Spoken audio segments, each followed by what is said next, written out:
Friends, welcome to my YouTube channel ದಿವ್ಯಲಸ್ಟೇ Kannada. Friends, ಹಾಗೆ ಇವತ್ತು ನಾನು ಗುರುವಾರ ವ್ಲಾಗ್ನ ಸ್ಟಾರ್ಟ್ ಮಾಡಿದ್ದೀನಿ. ಏನಪ್ಪ ಇವತ್ತು ಗುರುವಾರ ವ್ಲಾಗ್ನ ಸ್ಟಾರ್ಟ್ ಮಾಡಿದ್ದೀನಿ ಅಂತಂದರೆ, ನಾಳೆ ಶುಕ್ರವಾರ ನನ್ನ ಹಸ್ಬೆಂಡ್ ಬರ್ತ್ಡೇ ಇರೋದ್ರಿಂದ ನಾನು ಗುರುವಾರ ಇವತ್ತು ಸ್ವಲ್ಪ ಇವತ್ತಿಂದ ಸೆಲೆಬ್ರೇಷನ್ ಸ್ಟಾರ್ಟ್ ಮಾಡೋಣ ಅಂತ ಅಂದ್ಕೊಂಡಿದ್ದೀನಿ. ಇವಾಗ ನೈಟ್ ಕೇಕ್ ಕಟ್ ಮಾಡಿಸ್ತೀನಿ ಹೇಗೋ. ಸೊ ಅದಕ್ಕೆ ನಮ್ಮ ಕೇಕ್ ಕಟ್ ಮಾಡ್ಸೋಕ್ಕೂ ಸ್ವಲ್ಪ ಈ ಸಲ ಡಿಫ್ರೆಂಟಾಗಿ ಇನ್ನೂ ಮಾಡೋಣ ಅಂತ ಅಂದ್ಕೊಂಡಿದ್ದೀನಿ. ಹಾಗೆ ಅವ್ರಿಗೋಸ್ಕರ ಒಂದು ಕ್ಯಾಂಡಲ್ ಲೈಟ್ ಡಿನ್ನರ್ ಪ್ರಿಪೇರ್ ಕೂಡ ಮಾಡ್ತಾಯಿದ್ದೀನಿ. ಹಾಗೆ ಫುಡ್ ಸ್ವಲ್ಪ ಒಂದಷ್ಟು ವೆರೈಟೀಸ್ ಅವ್ರಿಗೆ ಇಷ್ಟ ಆಗೋಂಥ ಫುಡ್ನ ನಾನು ಪ್ರಿಪೇರ್ ಮಾಡ್ತಾಯಿದ್ದೀನಿ. ಅವ್ರಿಗೆ ಹೆಂಗೆ ಕೊಟ್ಟರು ತಿಂತಾರೆ, ಅವ್ರಿಗೆ ಇದು ಬೇಕು ಅದು ಬೇಕು ಅನ್ನಲ್ಲ. ಅದರಲ್ಲೂ ನಾನು ಅವ್ರಿಗೆ ಏನು ಸ್ವಲ್ಪ ಇಷ್ಟ ಆಗಲಿ ಅನ್ನೋ ಥರ ಇನ್ನೊಂದಷ್ಟು ಐಟಮ್ಸ್ನ ಮಾಡ್ತಾಯಿದ್ದೀನಿ. ನೋಡೋಣ, ಅವ್ರು ಆಫೀಸ್ಗೆ ಹೋಗಿದ್ದಾರೆ. ಆಫೀಸಿಂದ ಬರೋಷ್ಟೊತ್ತಿಗೆ ಒಂದಷ್ಟಾದ್ರೂ ಪ್ರಿಪೇರ್ ಮಾಡೋಣ. ಆ್ಯಕ್ಚುಲಿ ಅವ್ರಿಗೆ ಗೊತ್ತು ಏನಾದ್ರು ಮಾಡ್ತೀನಿ ವೆರೈಟೀಸ್ ಅವ್ರಿಗೆ ಅಂತ. ಏನು ಮಾಡ್ತೀನಿ ಅಂತ ಅವ್ರಿಗೆ ಗೊತ್ತಿಲ್ಲ, ಬಟ್ ಬಂದ್ರೂ ಅವ್ರಿಗೆ ಗೊತ್ತಿರುತ್ತೆ. ಯಾಕಂದರೆ ನಾನು ಪ್ರತಿ ವರ್ಷವೂ ಏನಾದರೂ ಅವ್ರಿಗಂತ ಡಿಫ್ರೆಂಟಾಗಿ ಮಾಡಿಕೊಡ್ತೀನಿ. ಬರ್ತಡೇ ಹಿಂದಿನ ದಿನದಿಂದಲೇ ಸೆಲೆಬ್ರೇಷನ್ ಸ್ಟಾರ್ಟ್ ಮಾಡ್ತೀನಿ ಯಾವಾಗ ಪ್ರತಿ ಸಲನೂ.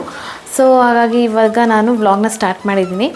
ನೋಡೋಣ, ಬೇಗ ಎಲ್ಲ ಏನೇನು ವೆರೈಟೀಸ್ ಮಾಡ್ತಾಯಿದ್ದೀನಿ ಅಂತ ನಾನು ನಿಮಗೆ ಹೇಳ್ತಾ ಹೋಗ್ತೀನಿ. ಹಾಗೆಯೇ ನಿಮ್ಮ ಜೊತೆ ರೆಸಿಪಿನೂ ಕೂಡ ಶೇರ್ ಮಾಡ್ತೀನಿ. ಬನ್ನಿ ವ್ಲಾಗ್ನ ಸ್ಟಾರ್ಟ್ ಮಾಡೋಣ.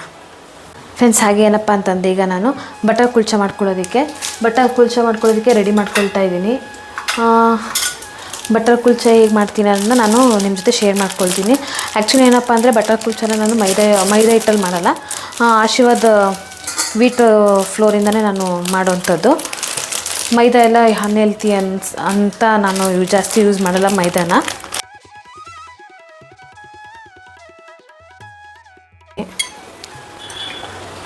ಆಯಿಲ್ ಹಾಕ್ಕೊಂಡು ಸ್ವಲ್ಪ ಸಾಲ್ಟ್ನ ಹಾಕ್ಕೊಳ್ತೀನಿ.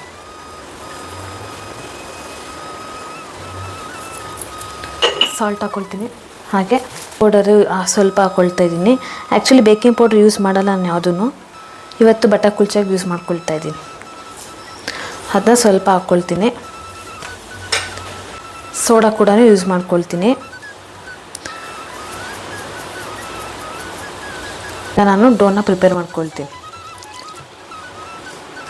ಈಗ ನಾನು ಸ್ವಲ್ಪ ಬಟರ್ ಹಾಕ್ಕೊಳ್ತಾ ಇದ್ದೀನಿ. ಬಟರ್ ಕುಲ್ಚೆಗೆ ಸ್ವಲ್ಪ ಬಟರ್ ಇರಬೇಕಲ್ವ. ಸೊ ನಾನು ಹಾಗೆ ಕೈಯಲ್ಲಿ ಹಿಂಗೆ ಮಿಕ್ಸ್ ಮಾಡ್ಕೊಳ್ತೀನಿ, ಎಲ್ಲರಿಗೂ ಸ್ಪ್ರೆಡ್ ಆಗುತ್ತೆ. ಹಾಗೆ ಈಗ ನಾನು ಬಟರ್ ಕುಲ್ಚೆಗೆ ಡೋನ ಪ್ರಿಪೇರ್ ಮಾಡಿ ಇಟ್ಕೊಂಡಿದ್ದೀನಿ. ಆ್ಯಕ್ಚುಲಿ ಏನಪ್ಪ ಅಂದರೆ 2 hours ಆದರೂ ನಾವು ಬಟರ್ ಕುಲ್ಚೆಗೆ ಇಟ್ಬಿಟ್ಟು ಮಾಡಿದ್ರೆ ತುಂಬ ಚೆನ್ನಾಗಾಗುತ್ತೆ. ಬಟ್ ನನಗೆ ಟೈಮ್ ಸ್ವಲ್ಪ ಕಮ್ಮಿ ಇರೋದ್ರಿಂದ ನಾನು ಒಂದು ½ an hour ಇಟ್ಬಿಟ್ಟು ಆಮೇಲೆ ½ an hour ಆದಮೇಲೆ ನಾನು ಮಾಡ್ಕೊಳ್ತೀನಿ. ಈಗ ನಾನು ಪನ್ನೀರ್ ಬಟರ್ ಮಸಾಲ ಮಾಡ್ಕೊಳ್ಳೋಣ ಅಂತ ಇದ್ದೀನಿ. ಪನ್ನೀರ್ ಬಟರ್ ಮಸಾಲೆಗೆ ಏನೆಲ್ಲ ಮಾಡ್ತೀನಿ ಅದನ್ನು ನಿಮ್ಮ ಜೊತೆ ಶೇರ್ ಮಾಡ್ಕೊಳ್ತೀನಿ. ಬನ್ನಿ. ಪನ್ನೀರ್ ಬಟರ್ ಮಸಾಲೆಗೆ ಮೊದಲಿಗೆ ನಾನು ಗ್ರೇವಿಗೆ ಮಸಾಲೆ ರೆಡಿ ಮಾಡ್ಕೋಬೇಕು. ಮಸಾಲೆಗೆ ಒಂದು ಚಿಕ್ಕ ಈರುಳ್ಳಿ ಕೂಡ ತೊಗೊಳ್ತಾ ಇದ್ದೀನಿ. ಹಾಗೆ 1 ಟೊಮೆಟೊ ತೊಗೊಳ್ತಾ ಇದ್ದೀನಿ. ಈಗ ನಾನು ಟೊಮೆಟೊ ಮತ್ತು ಈರುಳ್ಳಿ ಹಾಕೊಂಡಾದ್ಮೇಲೆ ಕಲರ್ಗೆ ನಾನು ಬಾಡಿಗೆ ಮೆಣಸಿನ್ಕಾಯಿ ಹಾಕ್ಕೊಳ್ತಾ ಇದ್ದೀನಿ. ಬಾಡಿಗೆ ಮೆಣಸಿನ್ಕಾಯಿ ಹಾಕೊಳ್ಳೋದ್ರಿಂದ ಸ್ವಲ್ಪ ಟೇಸ್ಟ್ ಚೆನ್ನಾಗಿರುತ್ತೆ. ಹಾಗೆ ಕಲರ್ ಕೂಡ ಬರುತ್ತೆ ಅಂತ ಹಾಕ್ಕೊಳ್ತಾ ಇದ್ದೀನಿ. ಹಾಗೆ 1 ಪಲಾವ್ ಎಲೆ ಹಾಕ್ಕೊಳ್ತಾ ಇದ್ದೀನಿ. ಹಾಗೆ ಸ್ವಲ್ಪ ಚಕ್ಕೆ ಹಾಗೆ ಮತ್ತು ಲವಂಗ ಎರಡೂ ಸ್ವಲ್ಪನೇ ಹಾಕ್ಕೊಳ್ತಾ ಇರೋದು. ಹಾಗೆ ಈಗ ನಾನು ಚಿಕ್ಕ ಗೆಡ್ಡೆಯಷ್ಟು ಬೆಳ್ಳುಳ್ಳಿ ಹಾಕ್ಕೊಳ್ತಾ ಇದ್ದೀನಿ. ಹಾಗೆ ಒಂದು ಅರ್ಧ ಇಂಚಷ್ಟು ಶುಂಠಿ ಹಾಕ್ಕೊಳ್ತಾ ಇದ್ದೀನಿ. ಇಷ್ಟು ಸಾಕು ಮಸಾಲೆ ಪ್ರಿಪೇರ್ ಮಾಡೋದಕ್ಕೆ. ಹಾಗೆ ಇಷ್ಟೆಲ್ಲ ನಾನು ಪನ್ನೀರ್ ಬಟರ್ ಮಸಾಲೆಗೆ ರೆಡಿ ಮಾಡ್ಕೊಳ್ತಾ ಇದ್ದೀನಿ. ಹಾಗೆ ಈಗ ನಾನು ಫಸ್ಟು ಸ್ಟವ್ ಆನ್ ಮಾಡ್ಕೊಳ್ತಾ ಇದ್ದೀನಿ. ಈಗ ಸ್ಟವ್ ಎಲ್ಲ ಆನ್ ಮಾಡಿದ್ಮೇಲೆ ನಾನೀಗ ಫಸ್ಟು ಸ್ವಲ್ಪ ಆಯಿಲ್ ಹಾಕ್ಕೊಂಡು ಸ್ವಲ್ಪ ಮಸಾಲೆನ ಹುರ್ಕೊಳ್ಬೇಕು. ಈ ಥರ ಹುರ್ಕೊಳ್ಳೋದ್ರಿಂದ ಸ್ವಲ್ಪ ಚೆನ್ನಾಗಿ ಟೇಸ್ಟ್ ಬರುತ್ತೆ. ಹಾಗೆ ಈಗ ನಾನು ಮಸಾಲೆನ ಫ್ರೈ ಮಾಡ್ಕೊಂಡಾದ್ಮೇಲೆ ನಾನು ಮಿಕ್ಸಿ ಜಾರ್ಗೆ ಟ್ರಾನ್ಸ್ಫರ್ ಮಾಡ್ಕೊಳ್ತಾ ಇದ್ದೀನಿ. ಹಾಗೆ ನಾನು ಮಿಕ್ಸಿ ಜಾರ್ಗೆ ಹಾಕೊಂಡಾದ್ಮೇಲೆ ಸ್ವಲ್ಪ ಬಿಸಿ ಇರುತ್ತೆ, ಅದನ್ನ ನಾನು ಆಡ್ಸೋದಕ್ಕೆ ಹೋಗಲ್ಲ. ಯಾಕಂದರೆ ಸ್ವಲ್ಪ ಸಿಡಿಯುತ್ತೆ ಅಂತ ಸೈಡಿಗೆ ಎತ್ತಿಟ್ಕೊಂಡಿದ್ದೀನಿ. ಹಾಗೆ ಈಗ ನಾನು ಪನ್ನೀರ್ ಬಟರ್ ಮಸಾಲೆಗೆ ಪನ್ನೀರ್ ಬೇಕಲ್ವ, ಪನ್ನೀರನ್ನ ನಾನು ನಂದಿನಿ ಬ್ರ್ಯಾಂಡ್ನ ಯೂಸ್ ಮಾಡುವಂಥದ್ದು. ನಂದಿನಿದು ತುಂಬ ಚೆನ್ನಾಗಿರುತ್ತೆ. ನನಗೆ ಬೇರೆ ಯಾವ ಕಂಪ್ನಿದು ಇಷ್ಟ ಆಗೋಲ್ಲ, ಯಾಕಂದರೆ ಸ್ವಲ್ಪ ಅದು ನೀರು ಥರ ಇರುತ್ತೆ ಅಂತ ಫೀಲ್ ಆಗೋದು. ಅದಕ್ಕೆ ನಾನು ನಂದಿನಿದು ಯೂಸ್ ಮಾಡ್ತೀನಿ. ನಂದಿನಿದು ತುಂಬ ಚೆನ್ನಾಗಿರುತ್ತೆ ಟೇಸ್ಟು. ಹಾಗೆ ಈಗ ನಾನು ಚಿಕ್ಕ ಚಿಕ್ಕ ಕ್ಯೂಬ್ಸ್ ಆಗಿ ಕಟ್ ಮಾಡ್ಕೊಳ್ತಾ ಇದ್ದೀನಿ.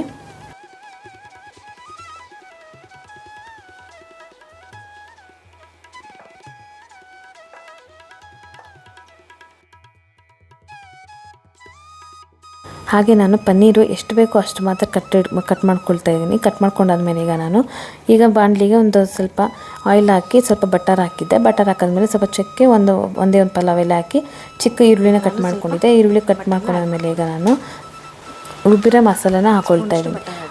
ಇದು ಹಾಕೊಂಡಾದ್ಮೇಲೆ ನಾನು ಒಂದರಿಂದ 2 ಟೇಬಲ್ ಸ್ಪೂನಷ್ಟು ಬಟರ್ ಹಾಕ್ಕೊಳ್ತೀನಿ. ಇದಕ್ಕೆ ಬಟರೇ ತುಂಬ ಒಳ್ಳೆಯ ಫ್ಲೇವರ್ ಕೊಡುವಂಥದ್ದು.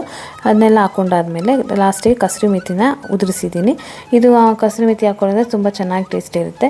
ಹಾಗೆ ಸ್ವಲ್ಪ ನಾನು ಈಗ ಕುದಿಯೋದಕ್ಕೆ ಬಿಟ್ಟಿದ್ದೀನಿ. ತುಂಬಾ ಚೆನ್ನಾಗಾಗಿತ್ತು ಪನ್ನೀರ್ ಬಟರ್ ಮಸಾಲ. ನೀವು ಒಂದ್ಸಲ ಟ್ರೈ ಮಾಡಿ. ಹಾಗೆ ಈಗ ನಾನು ಒಂದು ಕಡೆ ಕುದಿಯೋದಕ್ಕೆ ಬಿಟ್ಟಿದ್ದೀನಿ. ಈಗ ನಾನು ಅಂದರೆ ಒಂದು ಸ್ವಲ್ಪ ಬಾಯ್ಲ್ ಆಗಬೇಕಲ್ವ, ಸ್ವಲ್ಪ 1-2 ಕುದಿ ಬಂದಮೇಲೆ ಆಫ್ ಮಾಡ್ಕೊಳ್ಳೋಣ ಅಂತ. ಈಗ ನೆಕ್ಸ್ಟ್ ನಾನು ಫ್ರೈಡ್ ರೈಸ್ ಮಾಡ್ಕೊಳ್ಳೋಕ್ಕೆ ನಾನು ರೆಡಿ ಮಾಡ್ಕೊಳ್ತಾಯಿದ್ದೀನಿ. ಫ್ರೈಡ್ ರೈಸ್ಗೆಲ್ಲ ಏನೇನು ಬೇಕು ಅಂತ ಹೇಳ್ತೀನಿ. ಈಗ ನಾನು ಪನ್ನೀರನ್ನ ಚಿಕ್ಕ ಕ್ಯೂಬ್ಸ್ ಆಗಿ ಕಟ್ ಮಾಡ್ಕೊಳ್ತಾ ಇದ್ದೀನಿ. ನಾನು ಏನೇನು ತೊಗೊಳ್ತಾಯಿದ್ದೀನಿ ಅಂತ ಹೇಳ್ತೀನಿ. ಈಗ ನಾನು ಪನ್ನೀರ್ ತೊಗೊಳ್ತಾ ಇದ್ದೀನಿ. ಹಾಗೆ ಸ್ವಲ್ಪ ಬೇಬಿ ಕಾರ್ನ್ ಇತ್ತು ಮನೆಯಲ್ಲಿ, ಬೇಬಿ ಕಾರ್ನ್ ಕೂಡ ಹಾಕ್ಕೊಳ್ತಾ ಇದ್ದೀನಿ. ಹಾಗೆ ಕ್ಯಾಬೇಜ್ ಹಾಕ್ಕೊಳ್ತಾ ಇದ್ದೀನಿ, ಕ್ಯಾರೆಟ್, ಬೀನ್ಸು ಇಷ್ಟು ಮಾತ್ರ ಹಾಕ್ಕೊಳ್ತಾ ಇರೋಂಥದ್ದು. ನೀವು ಅನ್ಕೋಬೋದು ಪನ್ನೀರು ಹಾಕಿ ಬೇಬಿ ಕಾರ್ನ್ ಹಾಕ್ಕೊಳ್ತಾ ಇದ್ದೀರಾ ಅಂತ. ಆ್ಯಕ್ಚುಲಿ ಏನಪ್ಪ ಅಂತಂದರೆ ನಾನು ಒಂದು ರೆಸ್ಟೋರೆಂಟಲ್ಲಿ ಟ್ರೈ ಮಾಡಿದ್ದೆ. ಪನ್ನೀರ್ ಜೊತೆ ಬೇಬಿ ಕಾರ್ನ್ ಹಾಕಿ ಒಂದು ಫ್ರೈಡ್ ರೈಸ್ ಮಾಡಿಕೊಟ್ಟಿದ್ದು, ಶೆಜ್ವಾನ್ ಫ್ರೈಡ್ ರೈಸ್ ಮಾಡಿದರು. ನಾನು ಶೆಜ್ವಾನ್ ಟ್ರೈ ಮಾಡೋಣ ಅಂತ ಅಂದ್ಕೊಂಡೆ, ಬಟ್ ಟೈಮ್ ತುಂಬ ಶಾರ್ಟೇಜ್ ಇರೋದ್ರಿಂದ ನನಗೆ ಮಾಮೂಲಿ ಫ್ರೈಡ್ ರೈಸ್ನೇ ಮಾಡ್ಕೊಳ್ತಾ ಇದ್ದೀನಿ. ಇನ್ನೊಂದು ಸಲ ನಾನು ಶೆಜ್ವಾನ್ ಟ್ರೈ ಮಾಡಿದಾಗ ನಿಮ್ಮ ಜೊತೆ ಶೇರ್ ಮಾಡ್ಕೊಳ್ತೀನಿ, ಓಕೆನಾ. ಈಗ ನಾನು ಚಿಕ್ಕದಾಗಿ ಕ್ಯೂಬ್ಸ್ ಆಗಿ ಕಟ್ ಮಾಡ್ಕೊಳ್ತಾ ಇದ್ದೀನಿ. ಬೇಬಿ ಕಾರ್ನು ಕೂಡ ಜಾಸ್ತಿ ಕ್ವಾಂಟಿಟಿ ಏನಿಲ್ಲ, ಸ್ವಲ್ಪ ಎಲ್ಲನೂ ಸ್ವಲ್ಪ ಹಾಕ್ಕೊಳ್ತಾ ಇದ್ದೀನಿ. ಈಗ ಆಲ್ಮೋಸ್ಟ್ ನಾನು ಎಲ್ಲ ರೆಡಿ ಮಾಡ್ಕೊಂಡಿಟ್ಟಾಯಿತು. ಈಗ ಏನು ಮಾಡ್ಕೊಳ್ತಾ ಇದ್ದೀನಪ್ಪ ಅಂತಂದರೆ, ನಾನು ಒಂದು ಬಾಣಲಿನ ಇಟ್ಕೊಂಡಿದ್ದೀನಿ. ಈಗ ಬಾಣಲಿಗೆ ನಾನು ಎಣ್ಣೆ ಹಾಕ್ಕೊಳ್ತಾ ಇದ್ದೀನಿ. ಈ ಎಣ್ಣೆ ಹಾಕ್ಕೊಳ್ಳೋದ್ರಿಂದ ನಾನು ಸ್ವಲ್ಪ ಟೇಸ್ಟ್ ಚೆನ್ನಾಗಿರುತ್ತೆ. ಈಗ ಫಸ್ಟ್ ನಾನು ಏನು ಮಾಡ್ಕೊಳ್ತಾ ಇದ್ದೀನಿ ಅಂದರೆ, ಪನ್ನೀರನ್ನ ಸ್ವಲ್ಪ ಗೋಲ್ಡನ್ ಬ್ರೌನ್ ಬರೋವರೆಗೂ ನಾನು ಫ್ರೈ ಮಾಡ್ಕೊಳ್ತಾ ಇದ್ದೀನಿ. ಹಾಗೆ ಏನಪ್ಪ ಅಂತಂದರೆ, ಫ್ರೈಡ್ ರೈಸ್ಗೆಲ್ಲ ಈ ಪನ್ನೀರ್ ಆಗಿರ್ಬೋದು, ನಾವೇನು ವೆಜಿಟೇಬಲ್ಸ್ ಆ್ಯಡ್ ಮಾಡ್ತೀವೋ ಅದು ಗೋಲ್ಡನ್ ಬ್ರೌನ್ ಬರೋವರೆಗೂ ನಾವು ಆಯಿಲಲ್ಲಿ ಫ್ರೈ ಮಾಡ್ಕೊಂಡಿದ್ರೆ ತುಂಬಾ ಟೇಸ್ಟ್ ಚೆನ್ನಾಗಿರುತ್ತೆ. ಹಾಗಾಗಿ ನಾನು ಫಸ್ಟ್ ಏನು ಮಾಡ್ಕೊಳ್ತಾ ಇದ್ದೀನಿ ಅಂದರೆ, ಗೋಲ್ಡನ್ ಬ್ರೌನ್ ಬರೋವರೆಗೂ ನಾನು ಪನ್ನೀರನ್ನ ಫ್ರೈ ಮಾಡ್ಕೊಳ್ತಾ ಇದ್ದೀನಿ. ಅದಾದಮೇಲೆ ನಾನು ಕ್ಯಾಶ್ಯೂನ ಸ್ವಲ್ಪ ಹಾಕ್ಕೊಳ್ತಾ ಇದ್ದೀನಿ. ನೀವು ಒಂದ್ಸಲ ಟ್ರೈ ಮಾಡಿ. ಈ ಥರ ಕ್ಯಾಶ್ಯೂ ಮತ್ತು ಪನ್ನೀರನ್ನ ಗೋಲ್ಡನ್ ಬ್ರೌನ್ ಬಂದ ಮೇಲೆ ಹಾಕ್ಕೊಂಡ್ರೆ ತುಂಬಾ ಚೆನ್ನಾಗಿರುತ್ತೆ. ನೀವು ಒಂದ್ಸಲ ಟ್ರೈ ಮಾಡಿ, ಓಕೆನಾ. ಈಗ ನಾನು ಚೆನ್ನಾಗಿ ಫ್ರೈ ಮಾಡ್ಕೊಳ್ತಾ ಇದ್ದೀನಿ. ಈಗ ಫ್ರೈ ಮಾಡಿ ನಾನು ಒಂದು ಪ್ಲೇಟ್ಗೆ ಎತ್ತಿಟ್ಕೊಳ್ತಾ ಇದ್ದೀನಿ. ಈಗ ನಾನು ಪ್ಲೇಟ್ಗೆ ಎತ್ತಿಟ್ಕೊಂಡಾದ್ಮೇಲೆ ಅದೇ ಬಾಣಲಿಗೆ ಎಣ್ಣೆ ಇರುತ್ತಲ್ವ, ಅದೇ ಎಣ್ಣೆಗೆ ನಾನು ಫಸ್ಟು ಈರುಳ್ಳಿ ಹಾಕ್ಕೊಳ್ತಾ ಇದ್ದೀನಿ. ಈರುಳ್ಳಿನ ಚೆನ್ನಾಗಿ ಫ್ರೈ ಮಾಡ್ಕೊಳ್ತಾ ಇದ್ದೀನಿ. ಈಗ ಈರುಳ್ಳಿ ಎಲ್ಲ ಹಾಕಿದ್ಮೇಲೆ ನಾನು ಈಗ ಕ್ಯಾರೆಟು, ಬೀನ್ಸು ಎರಡು ಕೂಡ ನಾನು ಚಿಕ್ಕದಾಗಿ ಕಟ್ ಮಾಡ್ಕೊಂಡಿದ್ದೆ, ಅದನ್ನು ಕೂಡ ನಾನು ಈರುಳ್ಳಿ ಹಾಕಿದ್ಮೇಲೆ ಫ್ರೈ ಮಾಡ್ಕೊಳ್ತಾ ಇದ್ದೀನಿ.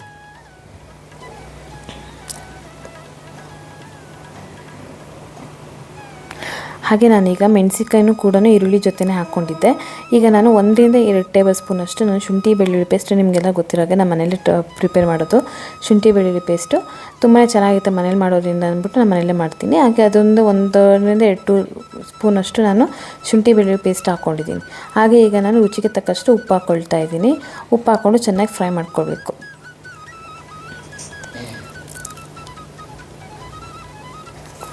ಹಾಗೆ ಈಗ ನಾನು ಉಪ್ಪೆಲ್ಲ ಹಾಕ್ಕೊಂಡಾದ್ಮೇಲೆ ಮೇನ್ ಇಂಗ್ರೀಡಿಯೆಂಟ್ಸ್ ಏನಪ್ಪ ಅಂದರೆ ಇದೆ, ನಾನು ಫ್ರೈಡ್ ರೈಸ್ ಪೌಡರ್ನ ಹಾಕ್ಕೊಂಡಿದ್ದೀನಿ. ತುಂಬಾ ಚೆನ್ನಾಗುತ್ತೆ ಫ್ರೈಡ್ ರೈಸ್ ಪೌಡರ್ ಯೂಸ್ ಮಾಡಿ ನಾವು ಫ್ರೈಡ್ ರೈಸ್ ಮಾಡೋದ್ರಿಂದ ತುಂಬಾ ಚೆನ್ನಾಗಿರುತ್ತೆ ಟೇಸ್ಟು. ಇನ್ನು ಯಾವ ಪೌಡ್ರು ಹಾಕೋದು ಬೇಡ. ನಾನು ಇಷ್ಟು ಹಾಕೊಂಡಾದ್ಮೇಲೆ ಈಗ ಏನು ಫ್ರೈ ಮಾಡಿಟ್ಟಿದ್ವಲ್ಲ ಆಯಿಲಿ, ಪನ್ನೀರ್ ಮತ್ತು ಕ್ಯಾಶ್ಯೂ ಎರಡು ಕೂಡ ಮಿಕ್ಸ್ ಮಾಡಿ ಎತ್ತಿಟ್ಕೊಂಡಿದ್ದೀನಿ. ಆಮೇಲಿಂದ ರೈಸ್ನ ಮಿಕ್ಸ್ ಮಾಡ್ಕೊಳ್ಳೋಣ, ಈಗೇನು ಬೇಡ ಅಂತೇಳ್ಬಿಟ್ಟು ಫಸ್ಟು ಪ್ರಿಪೇರ್ ಮಾಡಿ ಇಟ್ಟಿದ್ದೀನಿ. ಈಗ ನೆಕ್ಸ್ಟ್ ನಾನೀಗ ಟೊಮೆಟೊ ಸೂಪ್ನ ಮಾಡ್ಕೊಳ್ತಾ ಇದ್ದೀನಿ. ಟೊಮೆಟೊ ಸೂಪ್ ನಾನು ಯಾವ ರೀತಿ ಮಾಡ್ತೀನಿ ಅನ್ನೋ ನಿಮ್ಮ ಜೊತೆ ಶೇರ್ ಮಾಡ್ತೀನಿ ಬನ್ನಿ. ಹಾಗೆ ಈಗ ನಾನು ಒಂದು ದಪ್ಪ ಟೊಮೆಟೊ ತೊಗೊಂಡಿದ್ದೀನಿ. ಇಬ್ಬರಿಗೆ ಅಲ್ವಾ ಅಂದ್ಬಿಟ್ಟು ನಾನು ಒಂದೇ ಟೊಮೆಟೊ ಯೂಸ್ ಮಾಡ್ತಾ ಇರೋದು. ಹಾಗೆ ಈಗ ನಾನು ಟೊಮೆಟೊನ ಹೆಚ್ಕೊಳ್ತಾ ಇದ್ದೀನಿ. ಹೆಚ್ಕೊಂಡಾದ್ಮೇಲೆ ಈಗ ಸ್ವಲ್ಪ ಟೊಮೆಟೊ ಸೂಪ್ ಸ್ವಲ್ಪ ಕಲರ್ ಬರಬೇಕಲ್ವ, ಯಾವ ಫುಡ್ ಕಲರು ಆ್ಯಡ್ ಮಾಡಬಾರ್ದು. ನಾನು ಕ್ಯಾರೆಟ್ನ ಯೂಸ್ ಮಾಡ್ತಾಯಿದ್ದೀನಿ, ಬೇಕಿದ್ರೆ ಬೀಟ್ರೂಟ್ ಕೂಡ ಯೂಸ್ ಮಾಡ್ಬೋದು. ಹಾಗೆ ಕ್ಯಾರೆಟು ಮತ್ತು ಸ್ವಲ್ಪ ಪೊಟ್ಯಾಟೋನ ಆಲೂಗೆಡ್ಡೆನ ಹಾಕ್ಕೊಳ್ತಾ ಇದ್ದೀನಿ. ಇದು ಆಲೂಗೆಡ್ಡೆ ಹಾಕ್ಕೊಳ್ಳೋದ್ರೆ ಸ್ವಲ್ಪ ತಿಕ್ನೆಸ್ ಬರುತ್ತೆ ಅಂತ ಹಾಕ್ಕೊಳ್ತಾ ಇದ್ದೀನಿ. ಇದು ಹಾಕ್ಕೊಳ್ಳೋದ್ರೆ ತುಂಬ ಚೆನ್ನಾಗಿರುತ್ತೆ ಟೇಸ್ಟ್ ಕೂಡ. ಹಾಗೆ ಕ್ಯಾರೆಟು, ಆಲೂಗೆಡ್ಡೆ, ಟೊಮೆಟೊ ಹಾಗೆ ಈರುಳ್ಳಿ ಇಷ್ಟು ತೊಗೊಂಡಿದ್ದೀನಿ. ಬೇಕಿದ್ರೆ ನೀವು ಬೀಟ್ರೂಟ್ ಕೂಡ ಆ್ಯಡ್ ಮಾಡ್ಕೊಳ್ಬೋದು, ತುಂಬಾ ಚೆನ್ನಾಗಿರುತ್ತೆ ಟೇಸ್ಟು. ನಾನು ಲಾಸ್ಟ್ ಟೈಮ್ ಟ್ರೈ ಮಾಡಿದಾಗ ಬೀಟ್ರೂಟ್ ಹಾಕಿದೆ, ತುಂಬಾ ಚೆನ್ನಾಗಿತ್ತು. ಈ ಸಲ ನಾನು ಜಸ್ಟ್ ಕ್ಯಾರೆಟು ಮತ್ತು ಪೊಟ್ಯಾಟೊ ಹಾಕ್ಕೊಂಡಿದ್ದೀನಿ. ಯಾರೆಲ್ಲ ಟ್ರೈ ಮಾಡಬೇಕು ಅಂದ್ಕೊಂಡಿದ್ದೆ ಈ ಥರ ಟೊಮೆಟೊ ಸೂಪು ಮನೆಯಲ್ಲೇ ಮಾಡ್ಕೊಂಡು ಕುಡಿದ್ರೆ ತುಂಬ ಚೆನ್ನಾಗಿರುತ್ತೆ. ಹಾಗೀಗ ನಾನು ಆಯಿಲ್ ಇಟ್ಕೊಂಡಿದ್ದೀನಿ. ಒಂದು ಕಡಾಯಿ ಇಟ್ಬಿಟ್ಟು ಕಡಾಯಿಯಲ್ಲಿ ಒಂದು ಆಯಿಲ್ ಹಾಕಿ ಈಗ ಏನು ಹೆಚ್ಚಿಟ್ಕೊಂಡಿದ್ವಿ ಟೊಮೆಟೊ, ಈರುಳ್ಳಿ ಹಾಗೆ ಒಂದು ಕ್ಯಾರೆಟು, ಪೊಟ್ಯಾಟೊ ಹಾಗೆ ಒಂದು 2-3 ಬೆಳ್ಳುಳ್ಳಿ ಹಾಕ್ಕೊಂಡಿದ್ದೀನಿ ನಾನು. ಬೆಳ್ಳುಳ್ಳಿ ತುಂಬಾ ಒಳ್ಳೆ ಫ್ಲೇವರ್ ಕೊಡುತ್ತೆ ಇದಕ್ಕೆ. ಹಾಗೆ ನಾವು ಟೊಮೆಟೊ ಎಲ್ಲ ಬೇಯಬೇಕಲ್ಲ ನೀಟಾಗಿ, ಆಯಿಲಲ್ಲೇ ಬೇಯಬೇಕು. ಸ್ವಲ್ಪ ಉಪ್ಪು ಹಾಕ್ಕೊಂಡ್ರೆ ಸಾಫ್ಟಾಗಿ ಆಗುತ್ತೆ ಅಂದ್ಬಿಟ್ಟು ಈಗ ಸಾಫ್ಟಾಗಿ ಆಗಲಿ ಅಂತೇಳಿ ಉಪ್ಪು ಹಾಕ್ಕೊಳ್ತೀನಿ. ಸ್ವಲ್ಪ ನೀರು ಕೂಡ ಹಾಕ್ಕೊಳ್ಬೇಕು, ಯಾಕಂದರೆ ನಾವು ನೀರು ಆ್ಯಡ್ ಮಾಡಿಲ್ಲ ಅಂದರೆ ಎಲ್ಲ ಕಡಾಯಿಗೆ ಅಂಟ್ಕೊಳ್ಳುತ್ತೆ ಅಂದ್ಬಿಟ್ಟು ನಾನು ಸ್ವಲ್ಪ ಆಯಿಲ್ ಕೂಡ ಹಾಕ್ಕೊಳ್ತಾ ಇದ್ದೀನಿ. ಹಾಗೆ ಸ್ವಲ್ಪ ಇದಕ್ಕೆ ನಾವು ಫ್ರೈ ಮಾಡುವಾಗ ಬಟರ್ನ ಆ್ಯಡ್ ಮಾಡಬೇಕು, ತುಂಬಾ ಒಳ್ಳೆ ಟೇಸ್ಟ್ ಸಿಗುತ್ತೆ. ಹಾಗೆ ಈಗ ನಾವು ಏನು ಫ್ರೈ ಮಾಡಿ ಇಟ್ಕೊಂಡಿದ್ವಲ್ಲ ಅದನ್ನ ನಾವು ಫಸ್ಟು ಮಿಕ್ಸಿ ಮಾಡ್ಕೋಬೇಕು. ಮಿಕ್ಸಿಗೆ ಮಾಡಿದಾಗ ನಾವು ಅದನ್ನು ನುಣ್ಣಗೆ ರುಬ್ಕೊಳ್ಬೇಕು, ತುಂಬ ದಪ್ಪ ದಪ್ಪ ಇರಬಾರ್ದು. ಈಗ ನಾನು ಒಂದು ಫಿಲ್ಟರ್ ಮಾಡೋದ್ರಲ್ಲಿ ನಾನು ಈಗೆಲ್ಲ ನೀಟಾಗಿ ಫಿಲ್ಟ್ರ್ ಮಾಡ್ಕೊಳ್ತಾ ಇದ್ದೀನಿ. ಅದು ಎಷ್ಟಾಗುತ್ತೆ ಅಷ್ಟು ಆಗ್ಬೋದು. ಅಂದರೆ ಈಗ ನಾವು ಟೊಮೆಟೊ ಎಷ್ಟು ಹಾಕಿರ್ತೀವಿ ಅದ್ರ ಮೇಲೆ ಡಿಪೆಂಡ್ ಆಗಿರುತ್ತೆ. ನಾನು 1 ಟೊಮೆಟೊ ಹಾಕಿದ್ರೆ ಅಂದರೆ ಇಬ್ಬರಿಗೆ ಕಪ್ ಕರೆಕ್ಟಾಗಿ ಆಗುತ್ತೆ. ಈಗ ನಾನು ನೀಟಾಗಿ ಫಿಲ್ಟ್ರ್ ಮಾಡ್ಕೊಳ್ತಾ ಇದ್ದೀನಿ.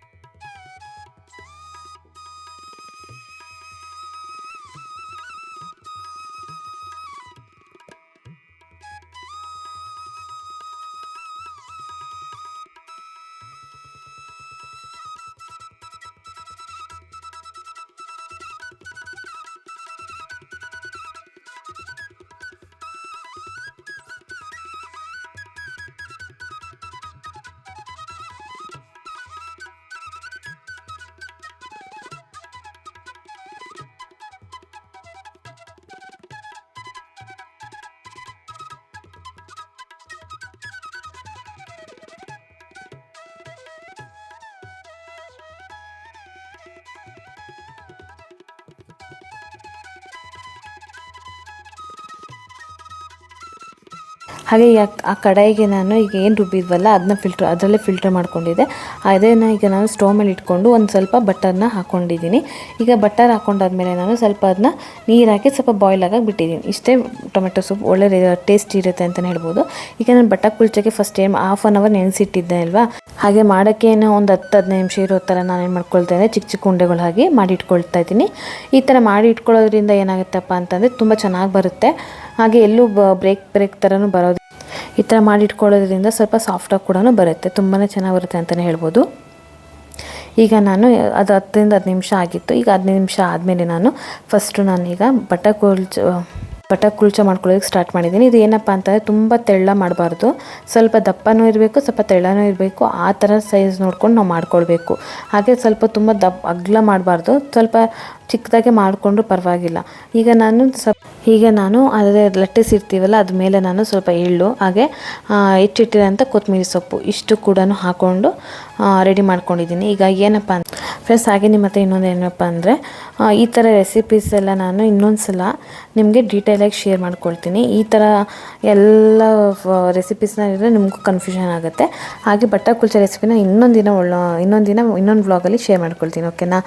ಯಾವ ಥರ ಬೇಯಿಸೋದಾಗಿರ್ಬೋದು, ಯಾವ ಥರ ಇನ್ನೂ ಮಾಡುವಂಥದ್ದು ಇನ್ನೂ ವೆರೈಟೀಸ್ ಕೂಡ ಮಾಡ್ತೀನಿ, ಅದರಲ್ಲಿ ನಿಮ್ಮ ಜೊತೆ ಶೇರ್ ಮಾಡ್ಕೊಳ್ತೀನಿ.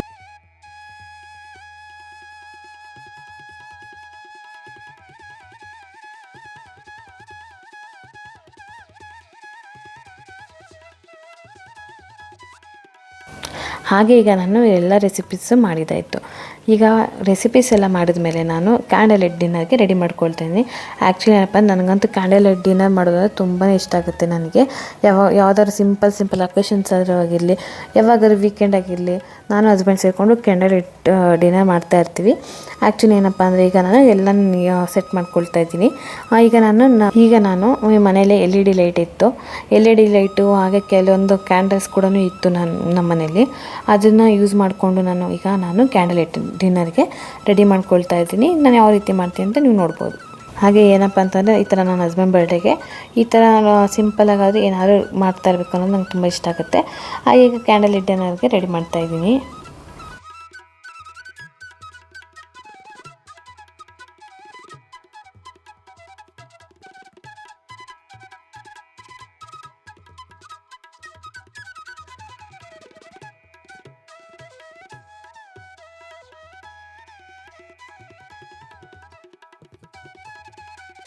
ಹಾಗೆ ಈಗ ನಾನು ಒಂದಷ್ಟು ಕ್ಯಾಂಡಲ್ಸ್ ಇಟ್ಬಿಟ್ಟು ಸಿಂಪಲಾಗಿ ಅರೇಂಜ್ ಮಾಡಿದ್ದೀನಿ.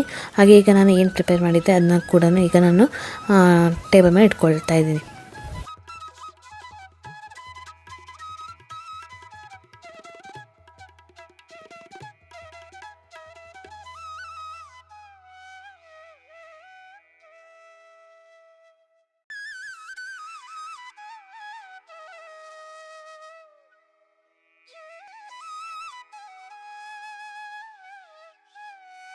ಫ್ರೆಂಡ್ಸ್, ಹಾಗೆ ನೀವು ನೋಡಿದ್ರಲ್ಲ ಯಾವ ರೀತಿ ಅರೇಂಜ್ ಮಾಡಿದ್ದೀನಿ ಕ್ಯಾಂಡಲ್ ಲೈಟ್ ಡಿನ್ನರ್ಗೆ ಅಂತ. ಈ ಥರ ಸಿಂಪಲಾಗಿ ಕ್ಯಾಂಡಲ್ ಲೈಟ್ ಡಿನ್ನರ್ಗೆ ಅರೇಂಜ್ ಮಾಡಿದ್ದೀನಿ. ಹಾಗೆ ಏನಪ್ಪ ಅಂತಂದರೆ ನನಗೆ ಈ ಥರ ಸಿಂಪಲಾಗಿ ಮನೆ ಮಾಡ್ಕೊಳ್ಳೋದೇ ತುಂಬ ಇಷ್ಟ ಆಗುತ್ತೆ. ಆಚೆ ಹೋಗಿ ಸಾವಿರಾರು ಗಟ್ಟಲೆ ನಾವು ಆಚೆ ಹೋಟ್ಲಿಗೆ ಅಂತ ಊಟಕ್ಕೆ ಅಂತ ಹೋಗೋ ಬದಲು ಈ ಥರ ಸಿಂಪಲಾಗಿ ಯಾವಾಗಾದರೂ ಮನೆಯಲ್ಲೇ ಮಾಡಿಕೊಂಡ್ರೆ ತುಂಬ ಇಷ್ಟ ಆಗುತ್ತೆ ನನಗಂತೂ. ಹಾಗೆ ನಮಗೆ ಅಂತ ಒಂದು ಟೈಮ್ ಇರಲೇಬೇಕಲ್ವ, ಸೊ ಹಾಗಾಗಿ ಪಾಪು ಕೂಡ ಮಲಗಿದ್ಲು ಆರಾಮಾಗಿ, ಅವಳು ಊಟ ಮಾಡಿಬಿಟ್ಟು ಈಗ ನಾವು ಊಟ ಮಾಡ್ಕೊಳ್ಳೋಕ್ಕೆ ನಾನು ಕ್ಯಾಂಡಲ್ ಲೈಟ್ ಡಿನ್ನರ್ ತುಂಬ ಸಿಂಪಲಾಗಿ ಅರೇಂಜ್ ಮಾಡಿದ್ದೆ. ಈಗ ನಾನು ಅವ್ರನ್ನೂ ಕರೆದು ಅವರು ಕೂಡ ತುಂಬ ಸರ್ಪ್ರೈಸ್ ಆದರು, ಯಾಕಂದರೆ ಅವರು ಮಲ್ಕೊಬಿಟ್ಟಿದ್ರು. ಆ್ಯಕ್ಚುಲಿ ನಿಮಗೆಲ್ಲ ಗೊತ್ತಿರೋ ಆಫೀಸಲ್ಲಿ ತುಂಬ ವರ್ಕ್ ಇರುತ್ತೆ ಅವ್ರಿಗೆ, ಸೊ ಆಗ ಸ್ವಲ್ಪ ರೆಸ್ಟ್ ಮಾಡ್ತಾಯಿದ್ರು. ಅವ್ರಿಗೆ ಎಬ್ಬಿಸಿ ಅವ್ರಿಗೂ ಸ್ವಲ್ಪ ಫ್ರೆಶ್ ಅಪ್ ಎಲ್ಲ ಆದರು. ಫ್ರೆಶ್ ಅಪ್ ಆದಮೇಲೆ ಡಿನ್ನರ್ ಕರೆದೆ. ಅವ್ರು ತುಂಬ ನೋಡಿ ಸರ್ಪ್ರೈಸ್ ಆದರು. ನನಗೆ ಈ ಥರ ಸರ್ಪ್ರೈಸ್ ಕೂಡ ತುಂಬ ಇಷ್ಟ ಆಗುತ್ತೆ ನನಗೆ ಅವ್ರಿಗೆ. ಹಾಗೆ ಏನೇನು ರೆಸಿಪೀಸ್ ಮಾಡಿದ್ದೆ ಅನ್ನೋದನ್ನ ಅವ್ರಿಗೂ ಕೂಡ ನಾನು ತೋರಿಸ್ತಾ ಇದ್ದೆ. ಹಾಗೇನಪ್ಪ ಅಂತಂದರೆ ನಾನು ಇನ್ನೊಂದು ಐಟಮ್ ಮಂಚೂರಿ ಏನಾದ್ರು ಮಾಡೋಣ ಅಂತ ಅಂದ್ಕೊಂಡೆ, ಬಟ್ ತುಂಬ ಆಗಲೇ ಊಟಕ್ಕೆ ಲೇಟ್ ಆಗಿಬಿಟ್ಟಿತ್ತು. ಸೊ ಹಾಗಾಗಿ ಇನ್ನೂ ಏನಾದರೂ ಮಾಡ್ತಾಯಿದ್ದು ಲೇಟ್ ಆಗುತ್ತೆ ಅಂತ ಹೇಳಿ ನಾನು ವಿತಿನ್ 9:30 ಅಷ್ಟೊತ್ತಿಗೆ ಊಟಕ್ಕೆ ನಾನು ಡಿನ್ನರ್ಗೆ ರೆಡಿ ಮಾಡಿದ್ದು. ಹಾಗೆ ಈಗ ನಾನು ಡಿನ್ನರ್ನ ಸ್ಟಾರ್ಟ್ ಮಾಡ್ತಾಯಿದ್ದೀವಿ.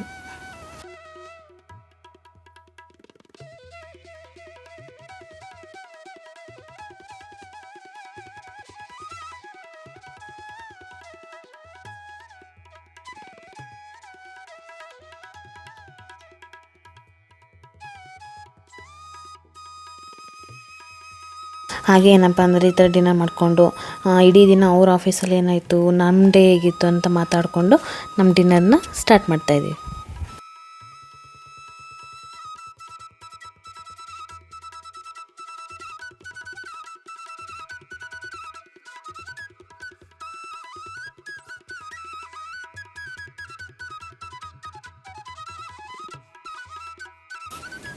ಹಾಗೆ ಈಗ ಡಿನ್ನರೆಲ್ಲ ಮುಗಿಸ್ಕೊಂಡು ಇನ್ನೊಂದು ಸರ್ಪ್ರೈಸ್ ಇದೆ ಅವ್ರಿಗೆ. ಫ್ರೆಂಡ್ಸ್, ಹಾಗೆ ಏನಪ್ಪ ಅಂತಂದರೆ ನಾನು ನೈಟ್ ಕೇಕ್ ಕಟ್ ಮಾಡಿಸೋದಕ್ಕೆ ಅಂತ ಆಫ್ಟರ್ನೂನ್ನೇ ನಾನು ಕೇಕ್ ಕಟ್ಟಿಂಗ್ಗೆ ಅಂತ ಆಲ್ಮೋಸ್ಟ್ ಎಲ್ಲ ರೆಡಿ ಮಾಡ್ಕೊಳ್ತಾ ಇದ್ದೀನಿ. ಪಾಪುನು ಮಲಗಿದ್ಲು, ಇದೇ ಟೈಮ್ ರೈಟ್ ಅಂದ್ಬಿಟ್ಟು ನಾನು ಸ್ವಲ್ಪ ಡೆಕೋರೇಷನ್ ಮಾಡೋಣ ಕೇಕ್ ಕಟ್ ಮಾಡೋದಕ್ಕೆ ನೈಟ್ ಅಂತ ಹೇಳಿ ಮಾಡ್ಕೊಳ್ತಾ ಇದ್ದೀನಿ. ನಾನು ಹೇಗೆ ಮಾಡ್ತೀನಿ ಅಂದರೆ ನಿಮ್ಮ ಜೊತೆ ಶೇರ್ ಮಾಡ್ತೀನಿ ಬನ್ನಿ.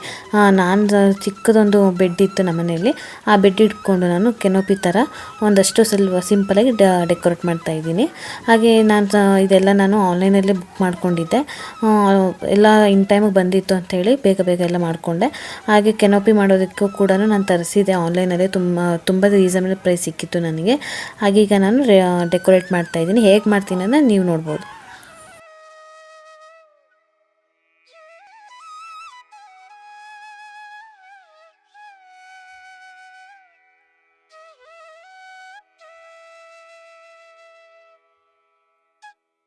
ಹಾಗೆ ಈಗ ನಾನು ಬೆಡ್ಡೆಲ್ಲ ರೆಡಿ ಮಾಡ್ಕೊಂಡಾಯಿತು, ಕೆನೋಪಿ ಎಲ್ಲ ಮಾಡಿ. ಈಗ ಬಲೂನೆಲ್ಲ ಬ್ಲೋ ಮಾಡಬೇಕಿತ್ತು. ನಾನು ಬ್ಲೋವರ್ ತರಿಸಿದೆ, ಬಟ್ ಏನಾದರೂ ಡ್ಯಾಮೇಜ್ ಪೀಸ್ ಬಂದಿತ್ತು ನನಗೆ, ಸೊ ಅದೊಂದು ಸ್ವಲ್ಪ ಡಿಸಪಾಯಿಂಟ್ ಆಯಿತು. ಸೊ ಹಾಗಾಗಿ ನಾನು ಬಾಯಲ್ಲೇ ಬ್ಲೋ ಮಾಡಿಬಿಟ್ಟು ಬೇಗ ಮಾಡ್ಕೊಳ್ತಾ ಇದ್ದೀನಿ. ಫ್ರೆಂಡ್ಸ್, ಹಾಗೆ ಈಗ ನಾನು ಡೆಕೋರೇಟ್ ಮಾಡ್ಕೊಳ್ಳೋದಕ್ಕೆಲ್ಲ ರೆಡಿ ಮಾಡ್ಕೊಳ್ತಾ ಇದ್ದೀನಿ. ನಾನು ಎಲ್ಲ ಆನ್ಲೈನೇ ತರಿಸಿದ್ದೆ ಅಲ್ಲ, ಹಾಗೆ ಕೆಲವೊಂದು ಸ್ಟ್ಯಾಂಡ್ ಕೂಡ ತರಿಸಿದೆ, ಅದಕ್ಕೆಲ್ಲ ನಾನು ಫಿಕ್ಸ್ ಮಾಡ್ಕೊಳ್ತಾ ಇದ್ದೀನಿ. ಅದು ಯಾವ ಥರ ಇರುತ್ತೆ ಅಂತ ನಿಮಗೆ ಮುಂದೆ ತೋರಿಸ್ತೀನಿ ಬನ್ನಿ.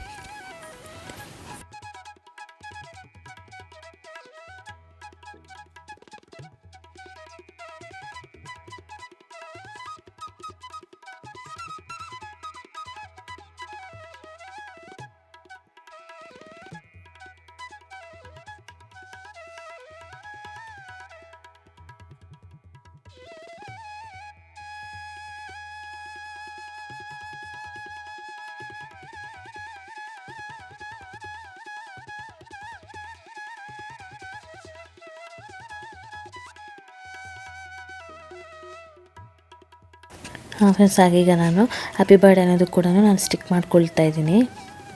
ಹಾಗೆ ನಾನು ಆಲ್ಮೋಸ್ಟ್ ಮಧ್ಯಾಹ್ನನೇ ಎಲ್ಲ ಪ್ರಿಪೇರ್ ಮಾಡ್ಕೊಂಡಿದ್ದೆ.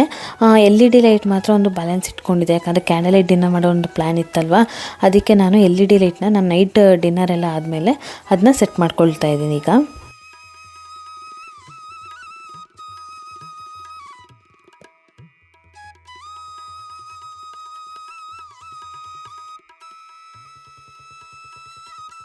ಆಲ್ಮೋಸ್ಟ್ ಡೆಕೋರೇಷನ್ ಎಲ್ಲ ಮುಗ್ದಿತ್ತು. ಹಾಗೆ ನಾನು ಆಫ್ಟರ್ನೂನೇ ಕೇಕ್ ಕೂಡ ತರಿಸಿದ್ದೆ ಹಸ್ಬೆಂಡ್ ಗೊತ್ತಿಲ್ಲದಂಗೆ, ಅದನ್ನು ಕೂಡ ಇವಾಗ ರೆಡಿ ಮಾಡ್ಕೊಳ್ತಾ ಇದ್ದೀನಿ. ನಿಮಗೆ ತೋರಿಸ್ತೀನಿ ಯಾವ ರೀತಿ ನಾನು ಕಂಪ್ಲೀಟ್ ಡೆಕೋರೇಷನ್ ಮಾಡಿದ್ದೆ ಅಂತ ಒಂದು ಕ್ಲಿಪ್ ಇದೆ, ಅದನ್ನ ನಿಮಗೆ ತೋರಿಸ್ತೀನಿ. ಓಕೆನಾ?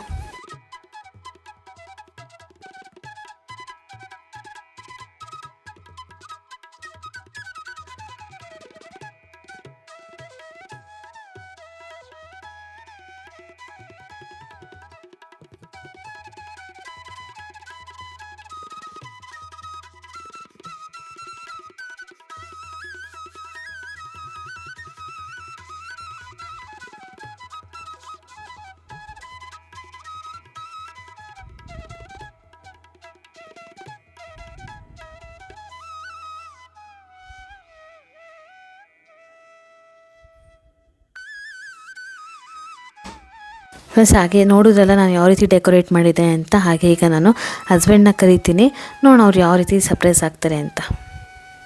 ಹಾಗೆ ನಾನು ಈ ಸೆಲೆಬ್ರೇಷನ್ ವಿಡಿಯೋ ಎಲ್ಲ ನಾನು ಮ್ಯೂಸಿಕಲ್ಲೇ ಆ್ಯಡ್ ಮಾಡ್ತೀನಿ, ನೀವು ನೋಡ್ಬೋದು.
ಆವಾಗ ಬ್ಲೋ ಮಾಡಿ ಆವಾಗ ಎಲ್ಲ ರೆಡಿ ಮಾಡಿದ್ವಿ. ಇವಾಗ ಕ್ಯಾಂಡಲ್ಸು ಎಲ್ಲ ಜೋಡಿಸ್ಕೊಂಡೆ ಅಷ್ಟೇ. ಚೆನ್ನಾಗಿದ್ಯಾ ಫ್ರೆಂಡ್ಸ್? ಹಾಗೆ ಇಷ್ಟ ಆಗಿತ್ತು ನನ್ನ ಹಸ್ಬೆಂಡ್ ಬರ್ಡೇಗೆ ನಾನು ಸರ್ಪ್ರೈಸ್ ಕೊಟ್ಟಿದ್ದು. ಆ್ಯಕ್ಚುಲಿ ಹೇಳ್ಬೇಕಂತಂದರೆ ಲಾಸ್ಟ್ ಇಯರ್ ಮಾಡೋಕ್ಕಾಗಿಲ್ಲ ಬರ್ಡೇ, ತುಂಬ ಸಿಂಪಲ್ಲಾಗಿ ಇಲ್ಲೇ ಮಾಡಿದ್ದು. ಯಾಕಂದ್ರೆ ಲಾಸ್ಟ್ ಇಯರ್ ಆಫೀಸ್ ಇತ್ತು ಇವ್ರಿಗೆ ಅಂತ ಹೇಳ್ಬಿಟ್ಟು ನಾವು ಇಲ್ಲೇ ಇದ್ವಿ. ಈ ಸಲ ಸ್ವಲ್ಪ ಡಿಫ್ರೆಂಟಾಗಿ ಮಾಡಿದ್ದಾಯಿತು. ಹಾಗೆ ನಾನು ಪ್ರತಿ ವರ್ಷವೂ ಕೂಡ ಅವ್ರಿಗೆ ಏನಾದರೂ ಒಂಥರ ಡಿಫ್ರೆಂಟಾಗಿ ಮಾಡ್ತಾ ಇರ್ತೀನಿ. ಈ ವರ್ಷ ನಾಳೆ ಇನ್ನೂ ತುಂಬ ದೊಡ್ಡ ಸರ್ಪ್ರೈಸ್ ಇದೆ ಅವ್ರಿಗೆ, ಅದನ್ನು ಇಷ್ಟ ಆಗುತ್ತೆ ಅಂತ ಅಂದ್ಕೊಳ್ತೀನಿ. ಹಾಗೆ ಓಕೆ, ಈ ವ್ಲಾಗ್ನ ಇಲ್ಲಿಗೆ ಎಂಡ್ ಮಾಡೋಣ. ಈ ವ್ಲಾಗ್ ಇಷ್ಟ ಆದರೆ ಪ್ಲೀಸ್ ಈ ವಿಡಿಯೋಗೆ ಲೈಕ್ ಮಾಡಿ, ಸಬ್ಸ್ಕ್ರೈಬ್ ಮಾಡಿ. ನನ್ನ ಚಾನಲ್ ಸಬ್ಸ್ಕ್ರೈಬ್ ಮಾಡಿದ್ರು ದಯವಿಟ್ಟು ನನ್ನ ಚಾನಲ್ ಸಬ್ಸ್ಕ್ರೈಬ್ ಮಾಡಿ ನೋಡಿ. ಯಾರೆಲ್ಲ ನನ್ನ ಚಾನಲ್ ಸಬ್ಸ್ಕ್ರೈಬ್ ಮಾಡ್ತೀರಾ ಥ್ಯಾಂಕ್ ಯು ಸೋ ಮಚ್ ಅಂತ ಹೇಳ್ತಾ ಈ ವ್ಲಾಗ್ನ ಇಲ್ಲಿಗೆ ಎಂಡ್ ಮಾಡ್ತಾ ಇದ್ದೀನಿ. ಹಾಗೆ ನೆಕ್ಸ್ಟ್ ವಿಡಿಯೋ ಸಿಗ್ತೀನಿ. ಬಾಯ್.